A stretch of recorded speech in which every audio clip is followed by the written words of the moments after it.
How's it going, guys? Happy Saturday, October 27th. Intense weekend of news. I'm going to do my best here not to go overboard in any particular topics or keywords that might get my ass kicked off YouTube. So let's go ahead and get started here. First of all, before we get into the events going on in Pittsburgh this morning and what's gone on with the fake mail bomber the past couple of days, I want to show you what I found when logging into my Spreadshirt account yesterday morning. Now, Spreadshirt, if you're not familiar with what that is, it's a company that is a print-on-demand service. So I've been utilizing it for quite a few months now, where I just upload graphic designs on it, and then you guys out there can search the store and purchase different pieces of clothing or apparel with those designs on it and get it printed and shipped directly to you. So print-on-demand service. Now, in logging into my Spreadshirt account yesterday morning, I saw this front and center on their homepage. And right when I saw this, all of the symbolism in this photo instantly stood out to me. You can see this woman is covering her left eye. If you understand what covering one eye symbolism means. She also has an all-seeing eye in a pyramid right there on her shirt. And then it's a piece of pizza saying, "In pizza, we trust" on it. Disgusting. That's why Q says symbolism will be their downfall, because when you understand the symbolism that this deep state uses, whether it's little pictures, whether it's certain pieces of clothing they wear, or how they hold their hands, or words and phrases they use, whatever it is, symbolism will be their downfall. It's so easy to spot this sort of stuff, and it's really almost everywhere out there in our faces. Disgusting. And that's not to say the woman wearing this stuff knew what she was doing, or even the photographer knew what they were doing, but someone somewhere involved with Spreadshirt put this up, and frankly, I'm going to be boycotting this service. I'll be looking for another print-on-demand company to go through. You guys out there can decide if you want to boycott Spreadshirt. So I just want to show you guys what I found there. Now let's talk about that mass shooting going on in Pittsburgh this morning. I'm going to reference a Gateway Pundit article here because they're one of the first ones to come out with an article on it that's not mainstream garbage propaganda. So let's take a look. Mass shooting at Pittsburgh synagogue. That's a Jewish synagogue in a very affluent Jewish community in Pittsburgh. The suspect has surrendered and was screaming, "All these Jews need to die," during this incident in Squirrel Hill there in Pittsburgh. There are multiple fatalities reported with this. 8 people in total have been killed. 3 of them were police officers. So this is a very brutal, awful incident. Prayers go out to everybody near there involved with this. Just terrible stuff. And the timing of it all is just so questionable, especially because of the fact that literally the word false flag and the idea of a false flag has been hitting the mainstream the past few days. And then this goes and happens. I mean, truly, it's really weird. And we learned the name of the perpetrator. His name was Robert Bowers. He had an account on Gab. And before his account on Gab was swiped, what I heard was that Gab logged his whole account, gave it over to the FBI, and then swiped it. So I don't think there's any skullduggery, any nefariousness in the taking down of his Gab account. But before it did get taken down, there were some screenshots of some posts he made that leaked onto the internet. And you can see he was a very anti-Trump, anti-Q person. So because he was an anti-Trump guy, this doesn't fit too much into the mainstream narrative. You know, they would much rather have a pro-Trump person commit an act of violence like this so they could frame it in a particular way. But what I think this was, you can see he's hashtagging QAnon here. QAnon is here to get patriots that were against martial law and blah, blah, blah. So what I'm thinking this is that it was essentially a message to Q, a message to QAnon followers, kind of on the subsurface, in the subculture in a way, and then on the mainstream level, because this happened at a synagogue, because he was a very, anti-Jew, just crazy individual, literally, that the mainstream is going to be using that narrative, but then, of course, subsurface, hashtag QAnon, that's going everywhere. And then I'm already seeing Gab the shade is being thrown at Gab, acting like Gab is this awful social media company where all these racists and anti-Semitic people go to hang out. It's just the narratives are abounding with this one. So totally reeks of that false flag. I've already said it. I've already gone into all those keywords and topics I didn't want to. I wanted to be careful with, but whatever. False flag totally smells like it. I'll be interested to see what comes out about this particular shooter. As Q says, always look at anybody involved with the shooter, any doctors or psychiatrists they may have had, any other kind of connections. So we'll see. And then what was interesting to me is that just yesterday, this article began going around, put out by the Associated Press and AP Newswire. It says, study online attacks on Jews ramp up before Election Day. Again, coincidence, really? This article comes out just yesterday, starts going around, and then we get this mass shooting happen at a synagogue where a guy is screaming, all Jews must die. I mean, it's just ridiculous. Who knows what was really involved with this guy, whether he was mind controlled, MK Ultra, voice of God technology, or maybe he was just a crazy guy. There's a lot of different possibilities here, but again, convenient, coincidental, weird questions that need to be asked and need to be answered, quite frankly. Now let's get on to the topic of the bomb suspect arrest. So Cesar Sayoc, wow, what a day yesterday when this arrest was announced in the morning, and then all of this information, truly the citizen investigators, those people on 8chan, those people on Twitter, you and I on YouTube, all the people that just dig into these names, these organizations, the amount of open source information is amazing. And the amount of, independent investigative citizen journalists that are out there that do this investigative work is great brains, great minds out there. Now, what began surfacing about this mail bomber? Well, first of all, let's talk about his van. Okay, so his van was found in Broward County, Florida. But first of all, right, I'm not even buying the fact that it was a single individual, a single suspect, because weren't all of these packages not postmarked?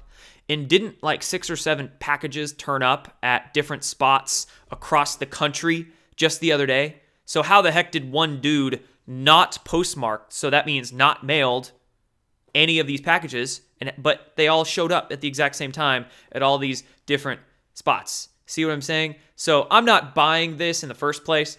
And second of all, okay, so they claim to find his van in Broward County, Florida. First of all, Broward County, same place as Parkland. Does that name ring a bell? Weird. Second of all, let's take a look at this guy's van. Look at all of these decals. Wow, we have a bunch of Trump decals. We even have 8chan decals on there. You can see the photographs of the 8chan decals. It's so badly done, because isn't the point of 8chan to be anonymous? Trust me, nobody that peruses 8chan is going to be going around with 8chan decals on their vehicle. That's just ridiculous. And second of all, these are brand new decals, right? Being in Florida, wouldn't they be sun bleached? Wouldn't they be weathered in any way, shape, or form? I mean, this is brand spanking new, people. And not only that, but if you're in a typically urban area like that, I can pretty much guarantee you within a few days, your windows are probably going to be smashed in or something like that. Some sort of vandalism to the van. They'd probably set the van on fire. Shoot. So I'm not buying this van one bit. Looks like a total setup. Brand new decals. Why the heck are they all pro-Trump? Why the heck do we have 8chan decals on there? Why the heck do we have a UFO decal on the side of it? This was really weird to me to see. Big old flying saucer decal on the side. Again, brand new. None of that sun bleached. And also, why the heck did this fake mail bomber, or let me say the alleged fake mail bomber that they claim did this, he had a bunch of Trump stickers all over his van, but his profile, a bunch of his profiles on the internet said he was a registered Democrat. Can you say Patsy? All right. And not only that, but we saw in real time many of these online profiles get switched from Democrat to Republican. There's screenshots out there. I'll put one up of it saying Democrat, and then just a couple minutes later, it switched to Republican. So you can see the botched job of this in action. Some people were even noticing how his Twitter account was literally made within the last few days, and then all of the tweets on there were backdated. So it was all filled up within the last few days, and then everything on it was backdated. So it's all a setup. It's all an intelligence agency setup. Which agency, by who, for what reason? That's a lot of questions we can speculate on, but definitely done by somebody on the inside. And not only that, but we found some potential connections between this Caesar fella and the CIA. So before they did swipe his Twitter and Facebook accounts off the internet, a post of his, I should say, surfaced where he was congratulating a friend of his, looks like a friend from Academy, 9 years at military school, a happy birthday and lifetime from the CIA. So potential connections to the CIA found here, and they found his real name as well. Mainstream media, of course, didn't report any of this. So totally done by someone on the inside, like I just said. Again, for why, for what reason, who done it, who did it, what are the optics of it all? A lot of stuff we can speculate on, but so many things about this narrative crumbling, which is likely why we had an event happen this morning. Distract us away from it. News media needs something else to report on today other than all of the ridiculousness of this fake mail bomb narrative. And not only that, but we have the walk away event happening in D.C. today as well. Donald Trump tweeted about that this morning. A lot of people gathering there to participate in that event. So, of course, mainstream media doesn't want to cover it. They need something else to cover. You can see how it's just like clockwork. All of this happens. But what is interesting to me, one positive that can be gleaned from this, is that after this mail bombing incident, we saw the word false flag, like I mentioned earlier, hit the mainstream. I saw Washington Post articles. I saw New York Times articles. Bunch of people, bunch of pundits, bunch of public figures were putting the word false flag out there. And on Google, in the past 24 hours from yesterday, the search term for false flag spiked through the roof. Referencing this tweet right here, you can see, boom, that's like a 400% increase in just a few hours. So that is one positive that can be gleaned from the mail bomb thing, because luckily with the fake mail bomber, nobody got hurt in that incident. Unfortunately, this morning in Pittsburgh, people did. But after the fake mail bomb incident, people really began waking up and looking certain keywords up. That's a very good thing. And since so many people were waking up, like I said, Washington Post, New York Times, bunch of mainstream media websites were trying to throw their propaganda about false flags out there. We even had a tweet from John Podesta surface. He stuck his head out of the ground and lit a tweet off like he normally does. False flag right-wing crazies will have a hard time spinning this. Actually, Skippy, very easy time. And I didn't even have to spin. It actually spun itself, Total botched job. Wait for them to claim Caesar Sayoc was a secret employee of the deep state. Truth in plain sight right there, making it easy for us. Thanks, JP. Your ass will be behind bars soon. And secret employee of the deep state. Wow. Again, truth in plain sight. John Podesta tweeting, or whoever might be tweeting from John Podesta's account these days, putting it out there for all to see. In fact, I had the feeling that this might have even been a signal. Some sort of signal for today's events. Don't know. But that was a very interesting tweet to me. And very last thing I want to share on this video here for you guys is this article I saw by The Hill. Came out a couple of days ago. YouTube winning race to clamp down on misinformation. I don't exactly know how they're doing that, but that's the claim. That's the claim. Any claim in the mainstream media doesn't always mean it's true. But they're alleging YouTube is outpacing its social media rivals when it comes to curbing the spread of misinformation during breaking news events, while Facebook and Twitter are still struggling. What that means is that the deep state is scared. Us conspiracy theorists are waking people up too damn fast on social media.